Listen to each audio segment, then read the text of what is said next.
కమల, ఎందుకా కన్నీరు? నీ బాధ చూడలేక. బాధ ఎందుకు?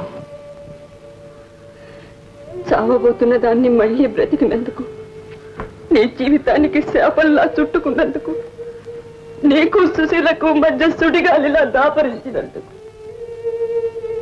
సగం ఆరిన ఈ దీపం ఆ రోజునే పూర్తిగా ఆరిపోయి ఉంటే.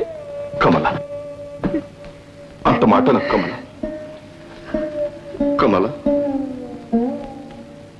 ఆరిపోకూడదని నేను వాసించాను. అలా జరగనందుకు ఎంతో సంతోషించాను. ఇక సుశీల మాట్లాడ. మనసులు కోరే కోరికలు వేరు, జీవితాలు తిరిగే మలుపులు వేరు.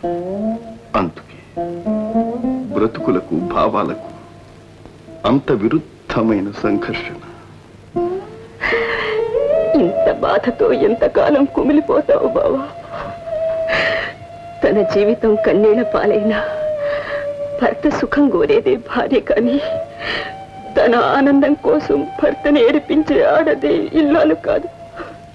అందుకని నీ సుఖం కోసం నేనే ఒక పని చేయాలనుకున్నాను. ఏమిటది కమల?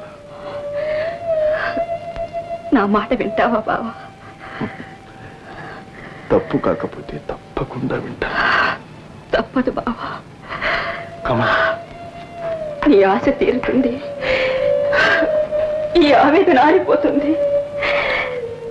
బావా, నన్ను మర్చిపో. నువ్వు సుశీలనే పెళ్లి చేసుకో బావా. కమల, మీ ఇద్దరి మధ్య నుంచి నేనే తప్పుకుంటాను. కమల. అవును బావా, కలిసిన మనసులు కలుసుకుంటేనే సుఖం. మధ్యలో వచ్చిన నాలాంటిది మధ్యలో పోవటమే మంచిది.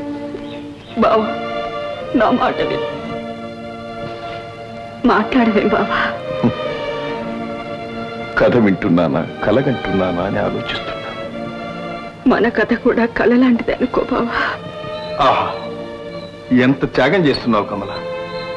ప్రాణానికి కూడా తెగించి సంపాదించుకున్న భర్తను దానం చేస్తున్నావంటే నువ్వు నిజంగా దేవత.